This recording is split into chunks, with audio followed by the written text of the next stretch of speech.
श्री गुरुदेव दत्त, श्री स्वामी समर्थ. स्वामी माऊलींनी आपल्या भक्तांना संदेश दिला आहे. ज्याला स्वतःची ओळख असेल त्याला दुसऱ्यांच्या शब्दाचा काही फरक पडत नाही. स्वामी कावळ्याला म्हणाले, तू मोरासारखा दिसतोस आणि मोरासारखा छान नाचतोस. पोपटाला म्हणाले, तू दुसऱ्या पोपटाचा पेरू का चोरलास? पण ह्या दोघांनाही काही फरक पडला नाही. त्यांनी काही उत्तर दिलं नाही. असेच तुमच्या जळणारी लोक तुम्हाला काय काय बोलत असतात. तुम्ही आहात ती तुमची ओळख खराब करून तुम्हाला काही काय बोलून तुम्हाला त्रास देण्याचा प्रयत्न करतात आणि तुम्हाला खाली पाडण्याचा प्रयत्न करतात. अशावेळी आपला स्वभाव आहे तो आपण ओळखायचा आणि त्यांच्या बोलण्याकडे लक्षच द्यायचं नाही.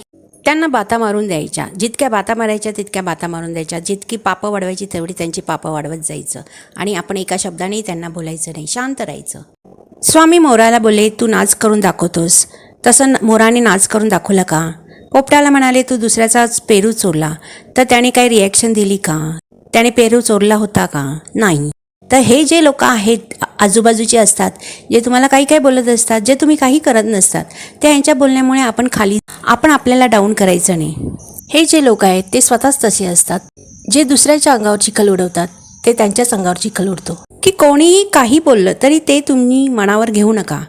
कारण आपला जो स्वभाव आहे त्याच्या विरुद्ध कोणी काही बोललं आणि काही हे केलं तर त्याचा तुमच्या मनावर परिणाम होऊ नका द्या. आपला जो मूळ स्वभाव आहे तो सोडायचा नाही आणि ह्यांच्याकडे दुर्लक्ष करायचं. कारण हे आयुष्यात पिडलेले, गांजलेले आणि कसलेही यांना सुख नसलेली लोक असतात.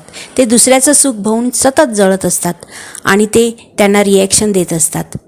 ह्या लोकांना परमेश्वरांनीच शिक्षा दिलेली असते. आपली स्वभाव प्रवृत्ती आणि बोलणाऱ्याचे शब्द ह्याच्यामुळे तुम्ही स्वतःला त्रास करून घेऊ नका. स्वतःला ओळखा, दुसऱ्याला उत्तर देऊ नका, शांत राहा आणि दुसऱ्याला स्पष्टीकरण द्यायला जाऊ नका.